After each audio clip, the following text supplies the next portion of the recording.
नीतिविद्या तपज्जनीय जनि विष्णुरीति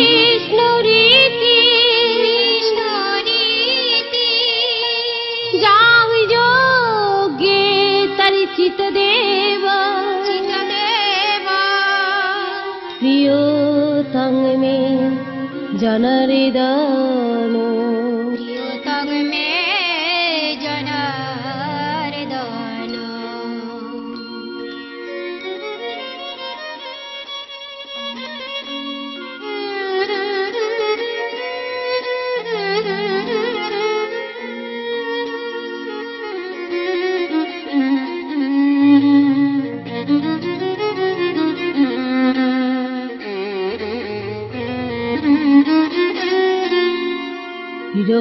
रघुनंदन हे राघव राम हरे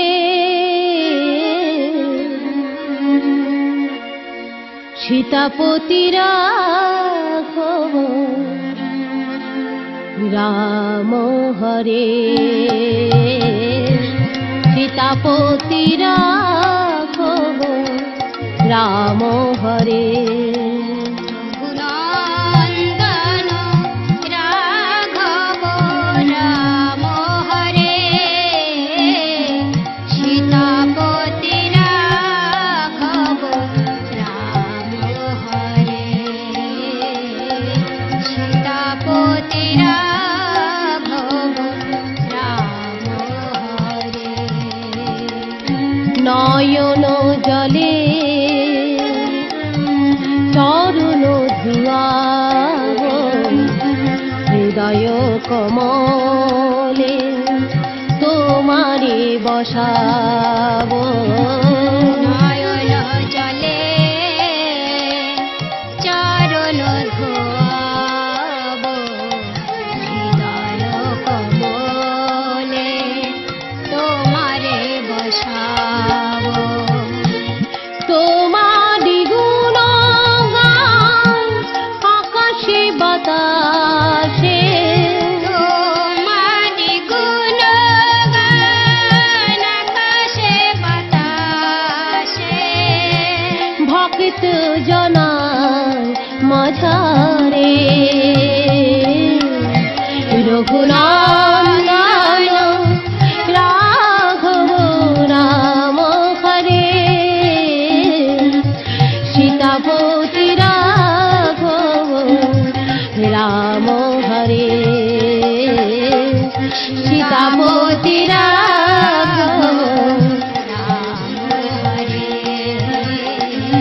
सीतापति राघव राम हरे ভারতবর্ষে অনেক সতী রমণীর নিদর্শন আমরা পেয়েছি, যাদের সতীত্বের কাছে স্বর্গের দেবতারাও হার মেনেছেন। এমনই এক সতী রমণী হলেন সতী অনুসূয়া। পিতার নাম রাজা ভক্তদাস, যার মধ্যে ভক্তির কণা মাত্রও ছিল না। মায়ের নাম সীতা দেবী। রাজার কোনো পুত্র সন্তানও ছিল না, দুটি মাত্র কন্যা সন্তান, নাম সুয়া ও অনুসূয়া।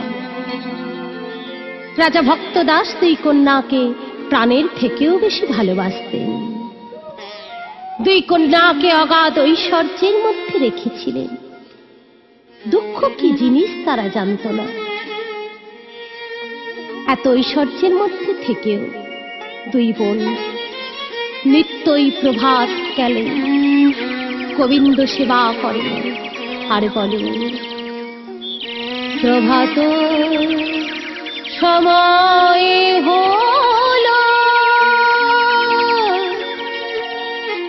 কৃষ্ণ কৃষ্ণ বলো, প্রভাত সময় হলো কৃষ্ণ কৃষ্ণ বলো, প্রভাত সময় হলো কৃষ্ণ কৃষ্ণ বলো। প্রভাত সময় হলো কৃষ্ণ কৃষ্ণ বলো।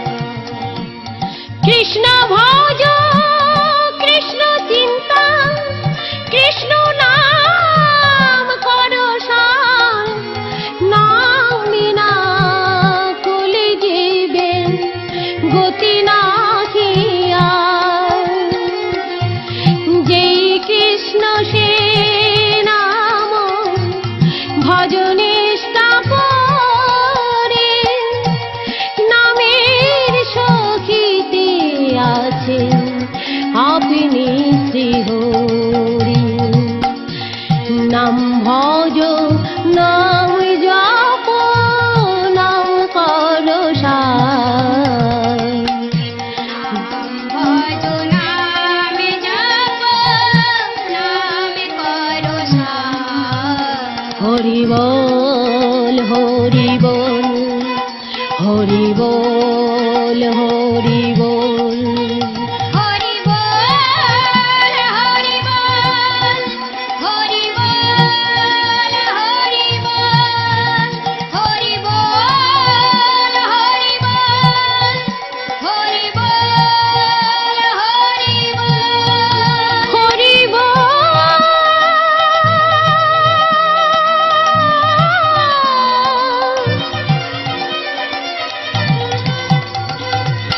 হরি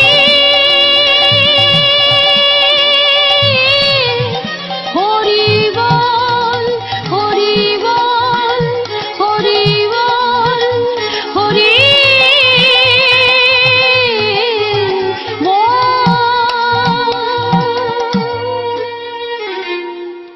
রাজা ভক্তদাস ছিলেন বড় অহংকারী। ভাবতেন তার মতো মহৎ আর কেউই নেই। এই মহত্বের অহংকারের বশে একদিন কন্যাদের কাছে এসে বললেন, মা, আচ্ছা বলতো মা, তোরা যে এত সুখ ভোগ করছিস, এসব কার জন্য? কন্যারা বলছে, বাবা, কেন এত আমরা সুখী জানো? গোবিন্দই আমাদের সুখ দান করেছে, তিনি সুখ দিয়েছেন বলেই আমরা সুখী। এই কথা শোনা মাত্র রাজা ভক্তদাস ক্ষুব্ধ হয়ে উঠল। কি, আমার খেয়ে আমার পরে এখন কিনা গোবিন্দের সুখে সুখী? দেখি দেখি তোমাদের গোবিন্দ তোমাদের কত সুখ দেয়। আমি এমন শাস্তি দেব যা জীবনেও ভুলবে না। রাজঘটক গোবিন্দ চক্রবর্তীকে দিয়ে এক পাত্রের সন্ধান করালেন। পরদিন দুই মেয়েকে একটি করে লাল পাড় শাড়ি পরিয়ে বনের মধ্যে সেই পাত্রের কাছে নিয়ে এসে বললেন, যাও, ওই যে বৃক্ষের তলায় যে বসে আছে ওই তোমাদের স্বামী। দেখি দেখি তোমাদের গোবিন্দ এবার কত সুখ দেয়। পাত্রটিকে দেখা মাত্র শোয়া ও অনুসোয়া চমকে উঠলেন। হে কি বাবা, এ যে একটা কুষ্ঠ ব্যাধি, যার সর্বাঙ্গে পুঁজ রক্ত ঝরছে, দেহের অঙ্গুলিগুলি খসে পড়েছে, হেঁটে বেড়াবার মতো শক্তিও নেই। এ হবে আমাদের স্বামী? বাবা বাবা, এত নিষ্ঠুর হয়েও না বাবা, আমাদের ফিরিয়ে নিয়ে চলো, আমাদের ফিরিয়ে নিয়ে চলো বাবা। রাজা ভক্তদাস কোনো কথা না বলে রথ ফিরিয়ে নিয়ে চলে গেলেন। অনুসোয়া বললেন, দিদি, বাবা যা ভালো বুঝেছেন তাই তো করেছেন, চল, যার হাতে আমাদের দিয়ে গেলেন তাকেই আমরা স্বামিত্বে বরণ করি। দুই বোন সেই বটবৃক্ষের তলায় দাঁড়ানো মাত্র লোকটি তাদের দেখে চমকে উঠলেন। কে তোমরা, কেন এসেছো? শোয়া বললেন, আমরা রাজা ভক্তদাসের দুই কন্যা, নাম শোয়া ও অনুসোয়া। কিন্তু হে দ্বিজবর, আপনার পরিচয় কি? আমার নাম অত্রিক চক্রবর্তী। আর পরিচয়, সবচেয়ে বড় পরিচয়, আমি কুষ্ঠ ব্যাধি। শোনো, আমার পরিচয় কি? চিনি ভব তারণ কর্তা, তিনি মোর পিতা।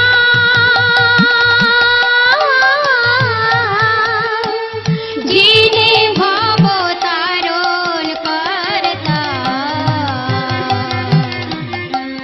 তিনি মোর পিতা।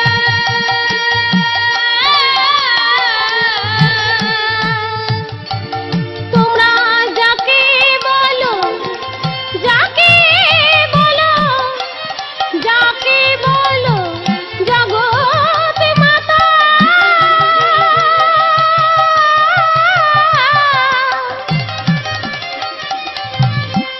সেই তো মোদের মাতা। যাকে বলো জগৎ মাতা,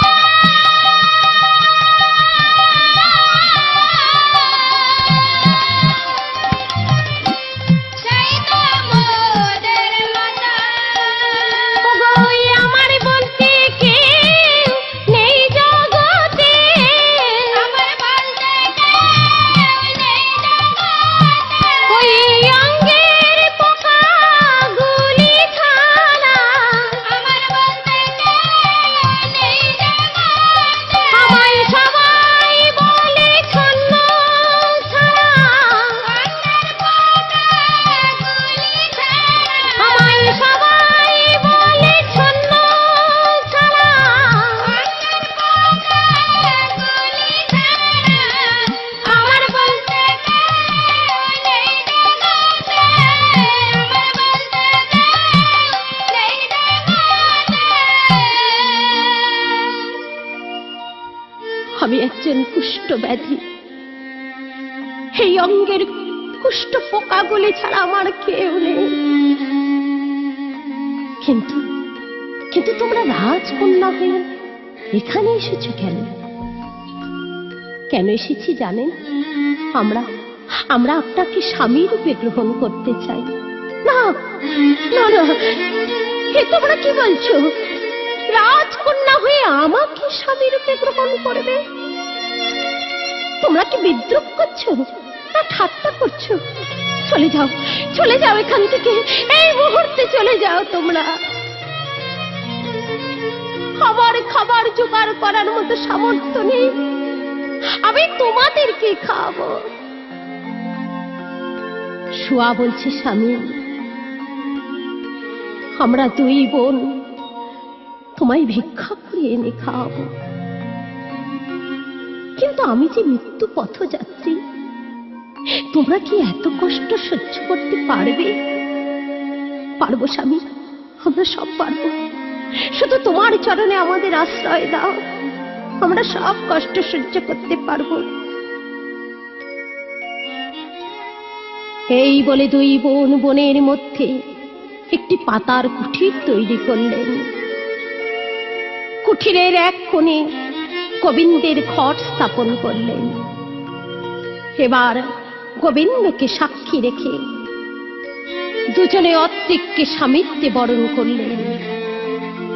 সেই ঘটের সামনে প্রতিদিন স্বামীকে মাঝখানে রেখে দুই বোন গোবিন্দ সেবা দেয় আর বলে, জয় নন্দের নন্দন,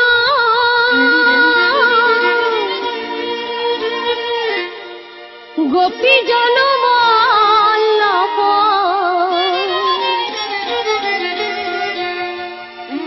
রাধার গোরধন ঘন ঘন শ্যাম, রাধনা গোর ঘন শ্যাম। শশচিনন্দন নদিয়া পুরন্দর, শশচিনন্দন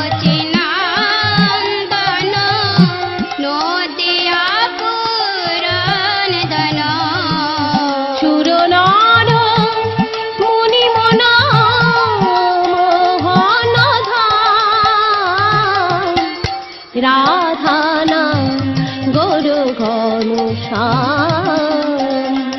ঘন ঘন শ্যাম রাধনা গৌর ঘন শ্যাম ঘন ঘন শ্যাম রাধনা গৌর ঘন শ্যাম।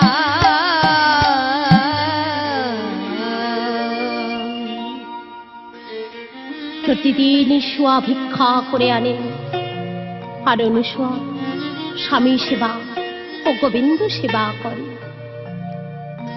এইভাবে মহাসুখী দিনের পর দিন যায়। কিন্তু একদিন, মাত্র 3 দিনের জ্বরে হঠাৎ সোয়া একদিন মারা গেলেন। কান্নায় ভেঙে পড়লেন অনুসোয়া। দিদি, তুই আমার উপর অভিমান করে চলে গেলে দিদি। ওরে, একটা মাত্র স্বামীকে নিয়ে আমরা 2 বোন দুঃখ ভাগ করে নিয়েছিলাম। কথা বল, কথা বল দিদি, কথা বল। ওরে, কেমন করে আমি একা একা থাকবো বল? কাকে আমি দিদি বলে ডাকবো? সাড়া দে দিদি, সাড়া দে, একবার কথা বল দিদি। আপনি কি বলছেন অনুসোয়া?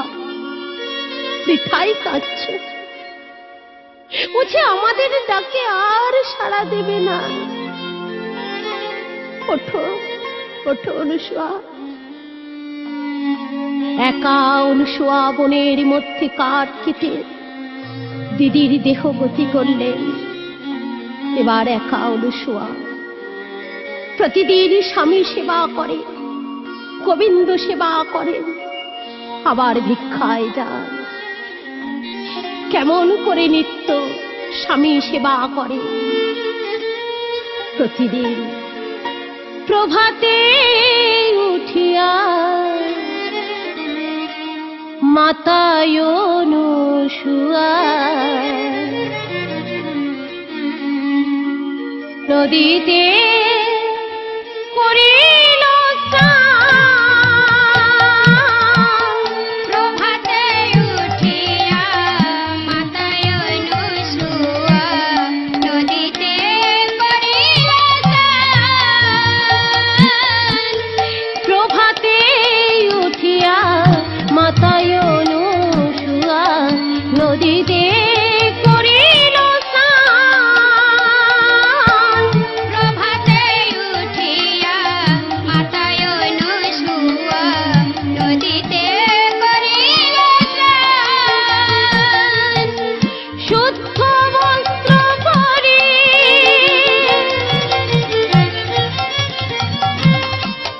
বনফুল তুলি শুদ্ধ বস্ত্র পরি বনফুল তুলি আমার পতির চরণে দেয়, পতির চরণে দেয়। প্রভাতে উঠিয়া মাতায় অনুসোয়া নদীতে করিল স্নান।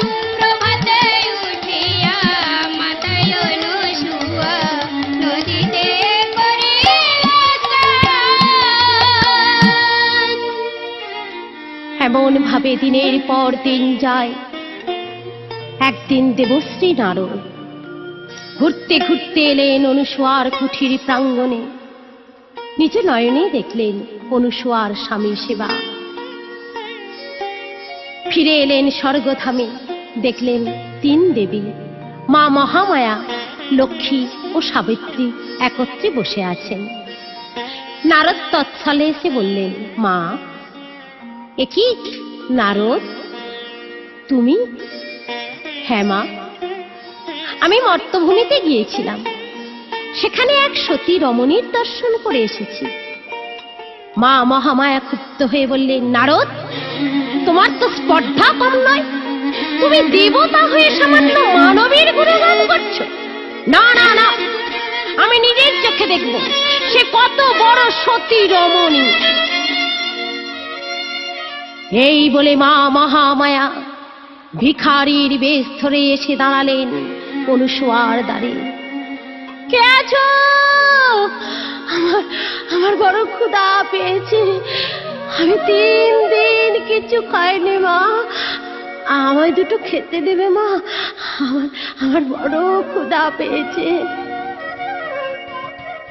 দ্বারের বাইরে এসে অনুসূয়া বললেন, বেশ তো, একটু অপেক্ষা করুন বাবা, এক্ষুনি আমি আপনার সেবার ব্যবস্থা করছি। যেই খাবার দিতে যাবেন অনুসূয়া চমকে উঠলেন, কি সব অন্ন শেষ, এখন আমি কি করি? হে ভগবান, তুমি বলে দাও, এখন আমি কি করব? অতিথি অভুক্ত অবস্থায় ফিরে গেলে আমার স্বামীর অমঙ্গল হবে, কৃপা করো ঠাকুর, কৃপা করো। সঙ্গে সঙ্গে দেখলেন অন্নের পাত্র পূর্ণ হয়ে গেল। এবার মহানন্দে অনুসূয়া অতিথিকে সেবা দিলেন। মহাসতী অনুসূয়ার কাছে দেবী মহামায়া হেরে গেলেন, কিন্তু অপমানের কথা ভুললেন না। একের পর এক পরীক্ষা করতে লাগলেন। প্রতিদিন অনুসূয়া কুষ্ঠ স্বামীকে কোলে নিয়ে গঙ্গার স্নান করতে যান। একদিন দেখলেন পতি কোলে লয়ে সতী গঙ্গা স্নানে যায়।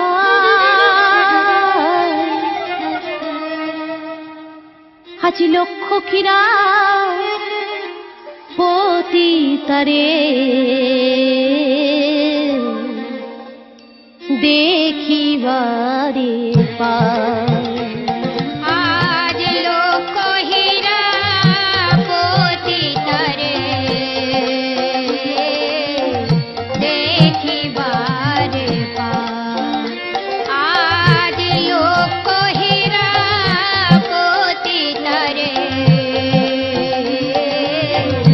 দেখিবারে পায়। পরমা সুন্দরী সেজে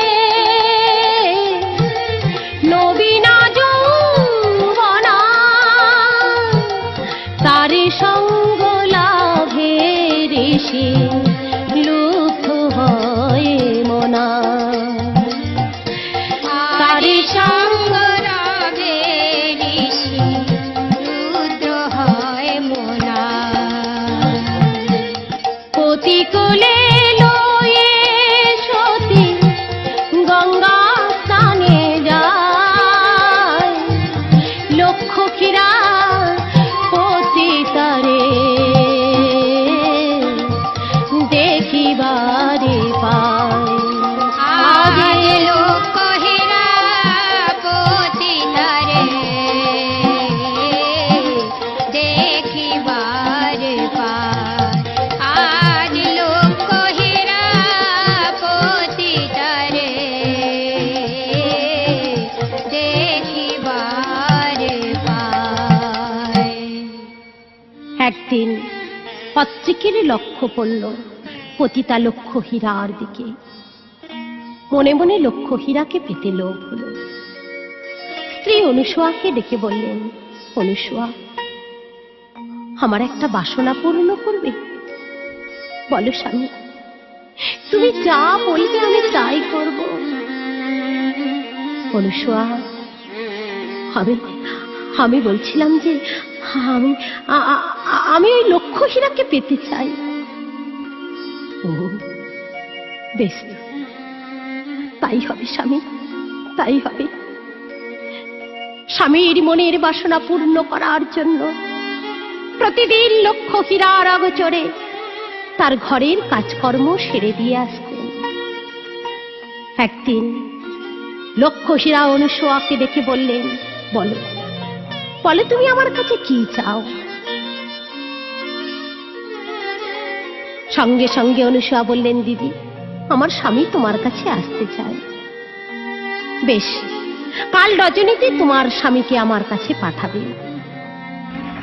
পরদিন গভীর রজনীতে ঝড় বৃষ্টি মাথায় করে নিয়ে অনুসূয়া স্বামীকে কোলে নিয়ে এলেন পতিতার গৃহে। স্বামী পতিতা গৃহে প্রবেশ করতে অনুসূয়া গৃহের বাইরে বসে কাঁদছে আর বলছে, ঠাকুর আর কত কষ্ট আমার দেবে দয়াময়, আমি যে আরো সহ্য করতে পারছি না ঠাকুর, আমি আরো সহ্য করতে পারছি না। দয়াময় দয়াল বিধি রে,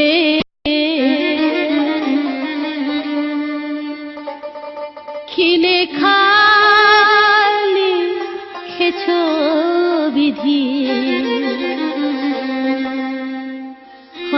আমারি কপালে, আমার দয়াল বিধি রে, খিলে খালি খেছ বিধি আমারি কপালে। কি লেখা লিখেছো বিধি আমারি কপালে, কারে তুমি কাঁদাও প্রভু, কারে আবার হাসা, কি লেখা লিখেছো বিধি আমারি কপালে, কি লেখা লিখেছো বিধি আমারি কপালে। রমণীর পতি সমা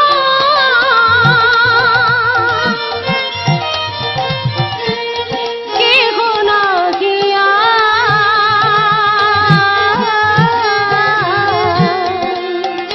যেন পতির চরণ ভাবতে পারে, হৃদে আনিবার বিধি, হৃদে আনিবার। যতই সে পতিত, যতই সে পতিত, পতি মহাদয়, তথাপি গুরুর সম জানিব নিশ্চয়। বিধি কি লেখা লিখেছ বিধি আমারি কপালে, আমার দয়াল বিধি রে, কি লেখা লিখেছ বিধি আমারি কপালে। কি লেখা লিখেছো বিধি আমারি কপালে, কি লেখা লিখেছো বিধি আমারি কপালে।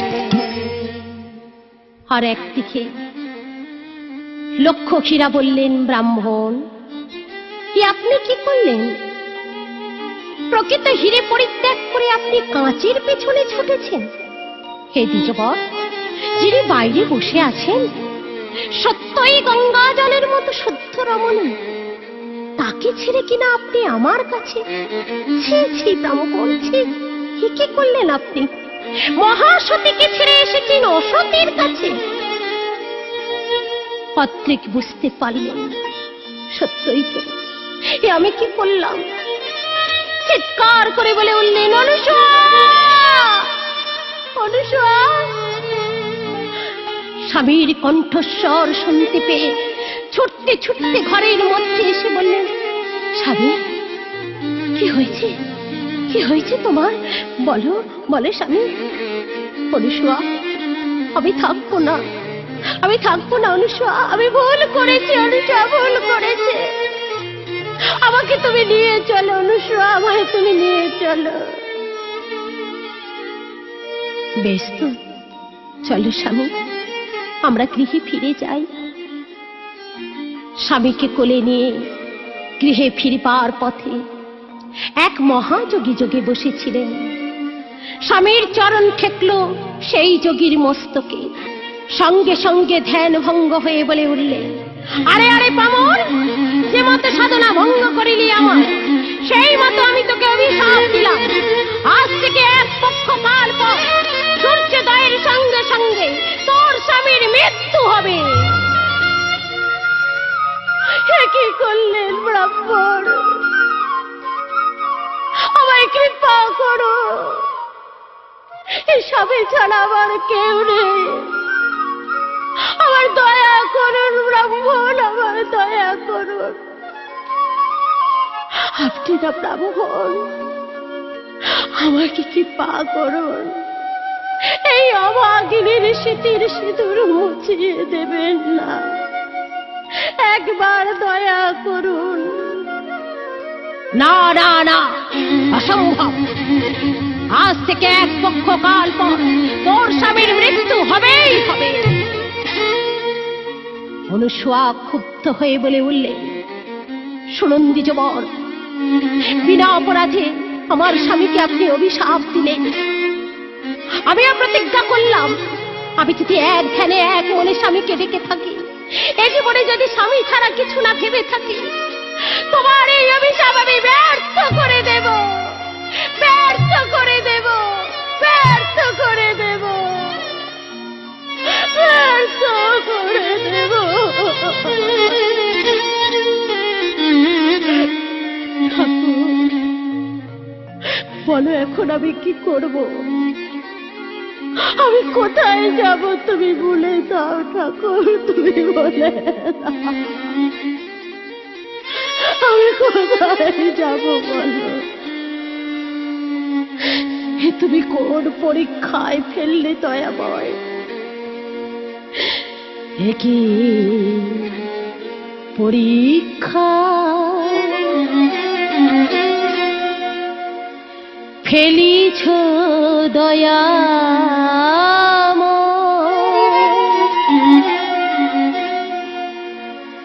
পতি ছাড়া সতী নারী করুণায়মা, ভক্তি ভক্তি করুদা, হয় না কো এত নির্দয়।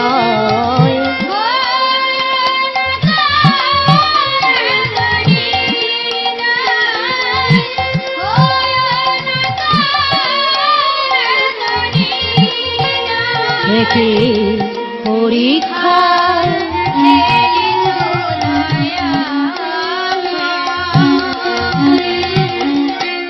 মায়ের মনেতে তবু ব্যথারি স্নেহ, অভাগীর চোখের জল বুঝি না কেহ। মায়ের মনেতে প্রভু ব্যথারি স্নেহ, অভাগীর চোখের জল বোঝে না কেহ। দুঃখ যদি দাও প্রভু শক্তি দিয়া সখিবারে, শক্তি দিয়া সহিবারে, শক্তি দিয়া সহিবারে। দয়াময়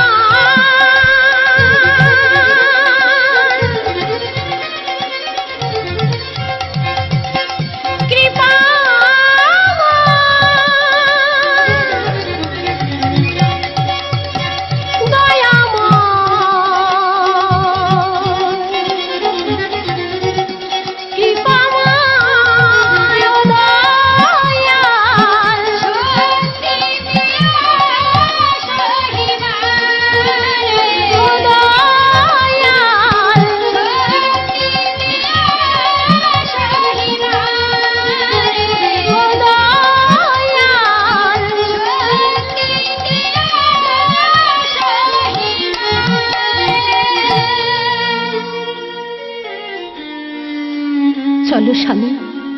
আমরা গৃহে ফিরে যাই। না অনুসয়া, আর আমি গৃহে ফিরব না। যেমন গাছের তলায় ছিলাম তেমনি থাকবো।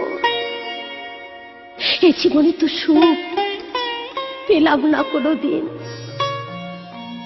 অনুসয়া, তুমি একটা কথা রাখবে আমার, এখনো সময় আছে। তুমি তোমার পিতা মাতার কাছে ফিরে যাও, এখনো সময় আছে অনুসয়া, এখনো সময় আছে। না স্বামী, না, তা হয় না। আমি যে তোমার চরণে সব সঁপেছি, দুঃখের দিনে আমি তোমায় ছেড়ে চলে যাব। আমি যে তোমার সহধর্মিণী। আমি শুনেছি স্বামী, সব তীর্থের জলে স্নান করলে ব্রহ্ম সাপ থেকে নাকি মুক্তি পাওয়া যায়। আমি তোমায় কথা দিলাম স্বামী, আমি তোমাকে মৃত্যুর মুখ থেকে ফিরিয়ে আনবই আনবো। আমি তোমায় কথা দিলাম স্বামী, আমি কথা দিলাম। একদিন অনুসয়া কাঠের গাড়ি তৈরি করলেন। স্বামীকে কাঠের গাড়িতে বসিয়ে টানতে টানতে নিয়ে চলেছে তীর্থের পর তীর্থ। কেমন করে? হাঁটিতে কাটিতে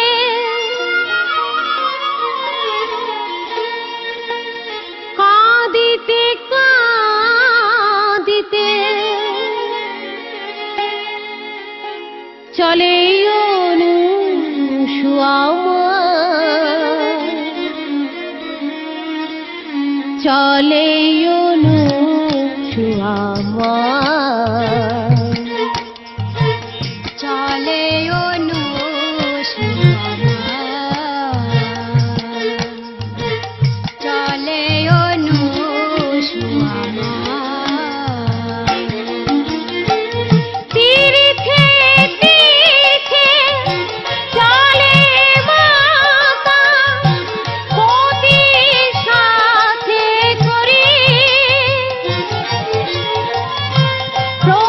প্রতিস্থানে সতী চলে, পতি সঙ্গে করি।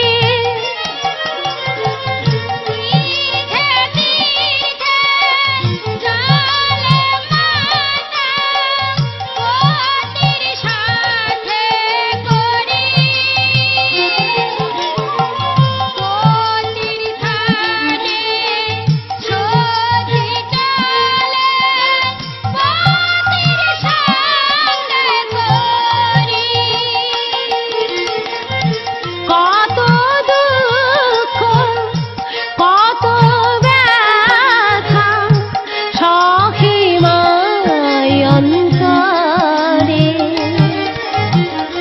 সহে মায় অন্তরে। সহে মায় অন্তরে। হাঁটিতে কাঁদিতে কাঁদিতে কাঁদিতে চলে অনুসয়া আমার, চলে অনুসয়া আমার, চলে অনুসয়া আমার, চলে অনুসয়া আমার।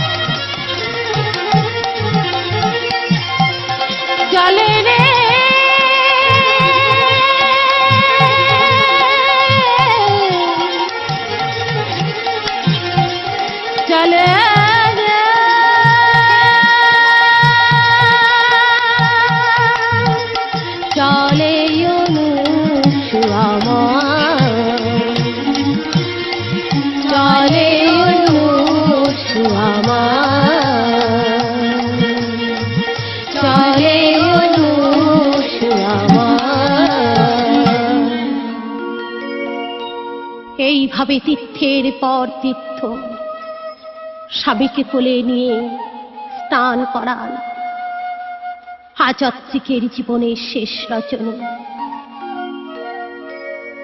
অনুসূয়াকে ডেকে বললেন, অনুসূয়া, আমার কাছে একটু বসো তো, একবার নয়ন ভরে তোমার দেখি, কাল থেকে তো তোমায় আর দেখতে পাবো না। ভগবানের কাছে একটাই প্রার্থনা করি, ঠাকুর জন্মে জন্মে অনুসূয়ার মতো সহধর্মিণী আমায় দাও। না স্বামী না, আমি তোমাকে কিছুতেই যেতে দেব না। আমি তোমায় কথা দিলাম স্বামী, আমি তোমাকে ফিরিয়ে আনবই আনবো, আমি তোমাকে ফিরিয়ে আনবই আনবো। একটু বিশ্রাম করো স্বামী, একটু বিশ্রাম করো। হঠাৎ দেখলেন ভোর হয়ে এসেছে। চিৎকার করে অনুসূয়া বলে উঠলেন, আর বিলম্ব নয়, যে করেই হোক সূর্যের গতি রোধ করতে হবে। চিৎকার করে বলে উঠলেন, ওং যদা কুসুম সংকাচ্চং প্যাং মহাততি ধন্তরি সর্ব পাপকিনা প্রণতস্मै দিবাকরা।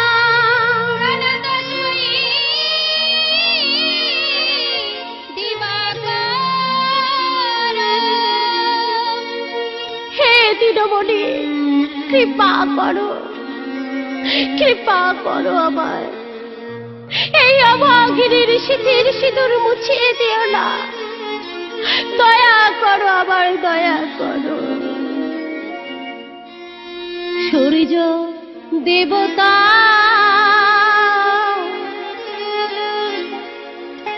একদিন বাদে ওঠো,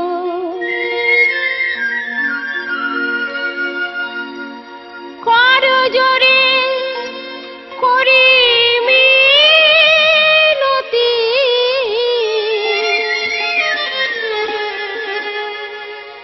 হইও না নিঠুর। হে দেবতা একদিন বাদে ওঠো,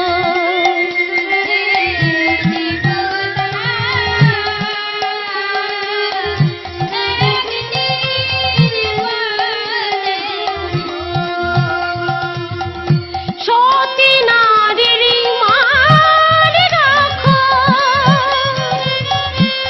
দেবী দিন মনে। সতী নারীর মান রাখো, দেবী দিন মনে।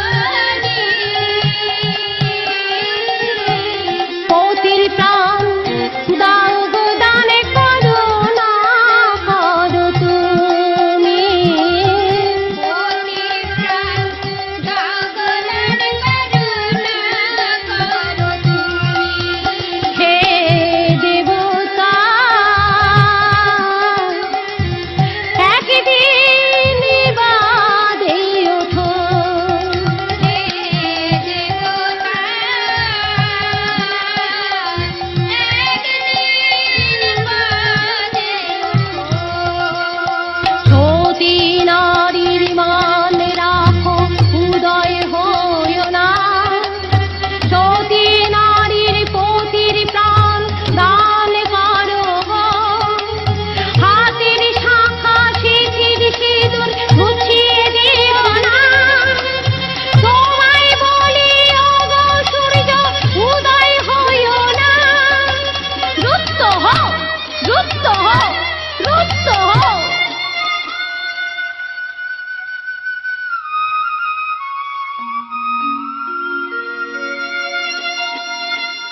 সঙ্গে সঙ্গে সূর্যের গতিরোধ হলো, চারিদিকে হাহাকার পড়ে গেল। আর থাকতে পারলেন না অনাদি আদি নারায়ণ। স্বর্গ থেকে নেমে এলেন সতী মায়ের কাছে। মা, সূর্যকে মুক্ত করো মা। হে কি প্রভু, তুমি এসেছ? মা বলে যখন ডাকলে, মায়ের শিথিল সিঁদুর কেমন করে মুছিয়ে দেবে বলতো? কিন্তু মাতা, ঋষি বাক্য যে মিথ্যা হয় না। তবু আমি বলছি, সূর্যোদয়ের সঙ্গে সঙ্গে তোমার স্বামীর মৃত্যু হবে ঠিকই, কিন্তু পুনরায় আমার আশীর্বাদে আবার জীবিত হবে। এই কথা শোনা মাত্র অনুসূয়া সূর্যদেবকে মুক্ত করে দিলেন। সঙ্গে সঙ্গে অত্রিকের দেহ থেকে প্রাণ বেরিয়ে গেল।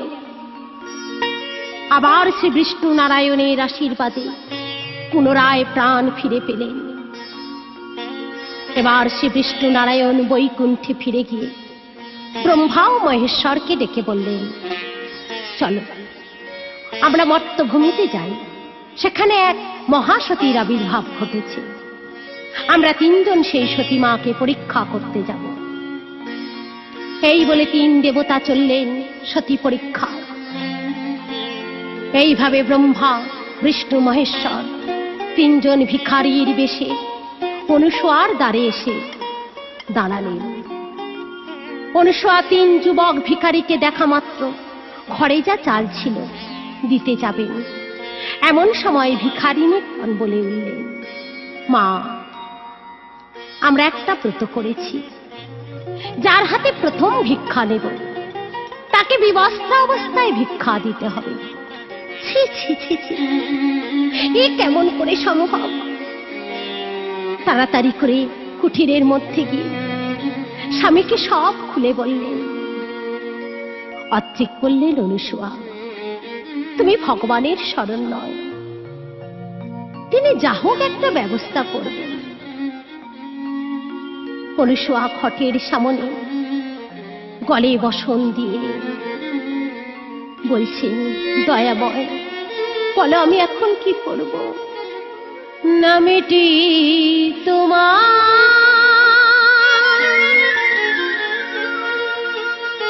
পতিত পাবন,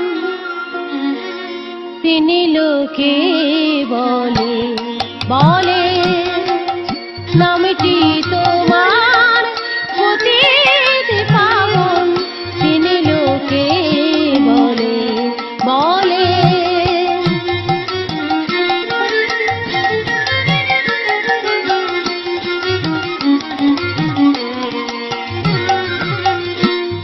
এই অধমের মিলিবে কি ঠাঁই,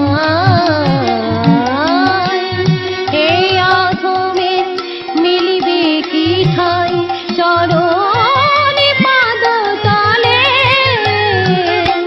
নামটি তোমার পতিত পাবন, তিনি লোকে বলে বলে, নামটি তোমার পতিত পাবন, তিনি লোকে বলে বলে, নামটি তোমার।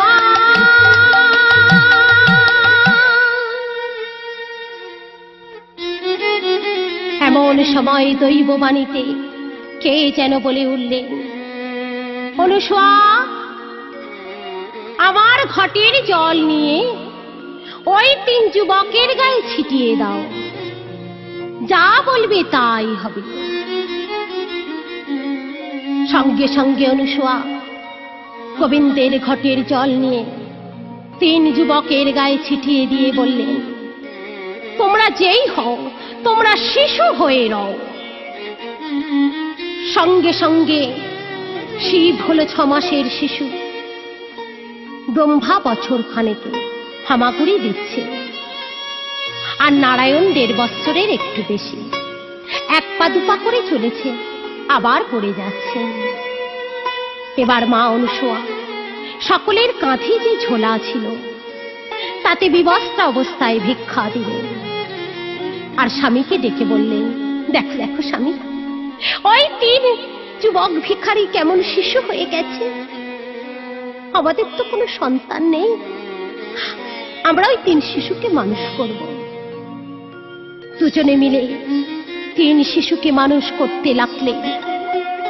স্বামীর কাছে ছেলেদের ডেকে ভিক্ষায় যান, ফিরে এসে গোবিন্দ সেবা দেন, স্বামী সেবা দেন, অবশেষে থালায় করে ভাত নিয়ে ছেলেদের খাওয়ান ও নিজে খান। এমন ভাবে বেশ কয়েক মাস কেটে গেল। এদিকে 3 দেবী পতিহারা হয়ে বিরস বদনে নারদকে ডেকে বললেন, নারদ, তুমি একটু খোঁজ নিয়ে দেখো তোমাদের প্রভুরা কোথায় আছেন। আমরা অনেক দিন থেকে পতিহারা হয়েছি, তুমি একটু খোঁজ নিয়ে দেখো নারদ। নারদ প্রভুদের খোঁজে মর্তভূমিতে এসে দেখলেন 3 প্রভু সতী পরীক্ষায় এসে ভক্তের ঘরে শিশু হয়ে রয়েছে। নারদ ফিরে এসে বললেন, মা, তোমাদের স্বামী যদি ফিরে পেতে চাও এই মুহূর্তে তোমরা যাও অনুসুয়ার দ্বারে। সঙ্গে সঙ্গে 3 দেবী ভিখারিনীর বেশ ধরে এসে দাঁড়ালেন অনুসুয়ার দ্বারে।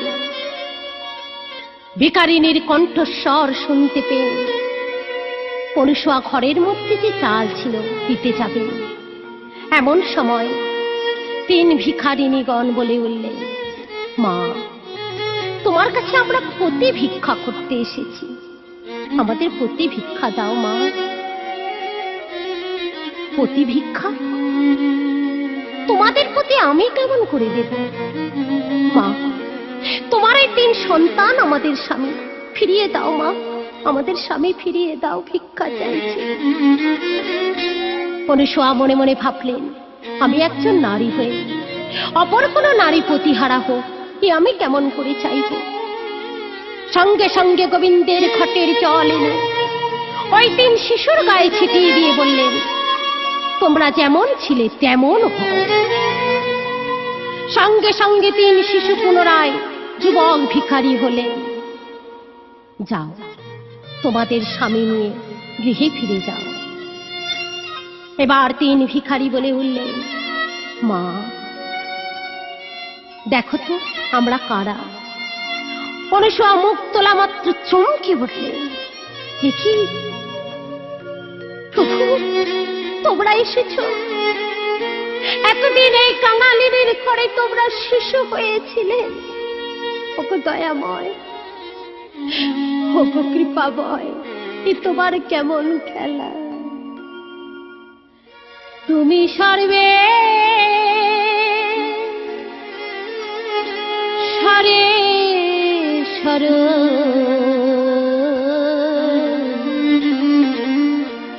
প্রভু নারায়ণ, তুমি প্রভু নারায়ণ। তুমি প্রভু নারায়ণ, তুমি প্রভু নারায়ণ। তব ইচ্ছা মতে ব্রহ্মা করেন সৃজন, তুমি প্রভু নারায়ণ। তুমি প্রভু নারায়ণ, তুমি প্রভু নারায়ণ। তব ইচ্ছা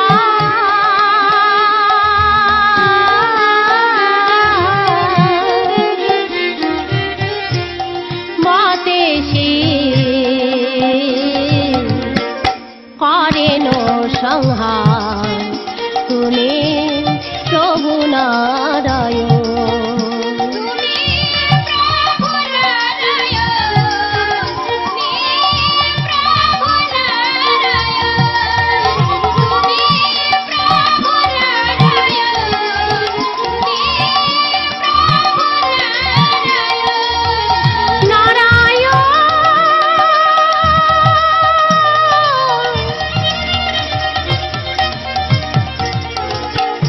নারায়ণ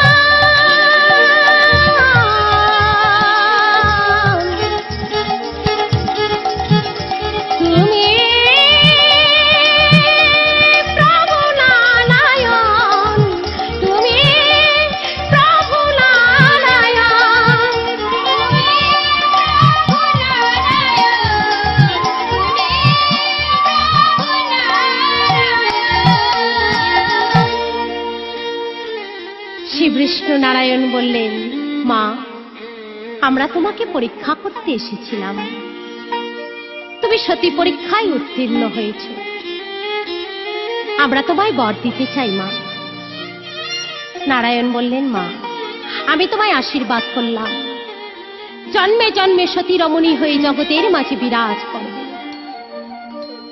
ব্রহ্মা বর দিলেন, মা, আমি তোমায় আশীর্বাদ করলাম, তোমার স্বামী দিব্য কান্তি লাভ করবে, সঙ্গে সঙ্গে অত্রিক সুন্দর সুপুরুষ হয়ে উঠলে। দেবাদিদেব মহেশ্বর বর দিলেন, মা, তোমার পাতার কুটির অট্টালিকা হোক, আর শত ঐশ্বর্যের মধ্যে থেকেও ভগবানের আরাধনা করতে তুমি ভুলবে না। তিন দেবতার কাছ থেকে বর পেয়ে অনুসূয়া বললেন, স্বামী, সবই তো ফিরে পেলাম, এবার আমরা যজ্ঞ করি এসো। কিন্তু আমার একটা কথা আছে স্বামী, এই যজ্ঞে কোনো রাজাকে নিমন্ত্রণ করা হবে না।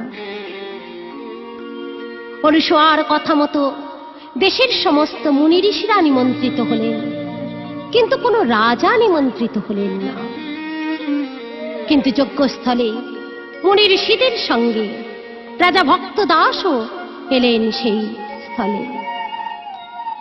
অনুসূয়াকে ডেকে বললেন, মা, আমার অহংকারের জন্য তোদের দুই বোনকে আমি অনেক কষ্ট দিয়েছি, আমায় ক্ষমা কর মা। এতদিনে বুঝলাম গোবিন্দ কৃপা ছাড়া সুখী হওয়া যায় না, আমায় ক্ষমা কর মা, ক্ষমা কর। অনুসূয়া বললেন, বাবা,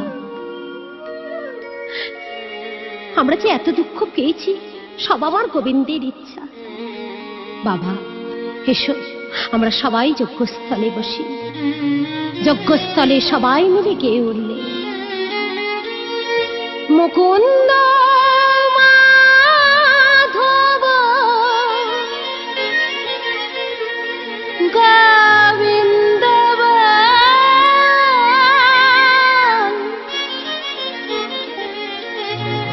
কেশব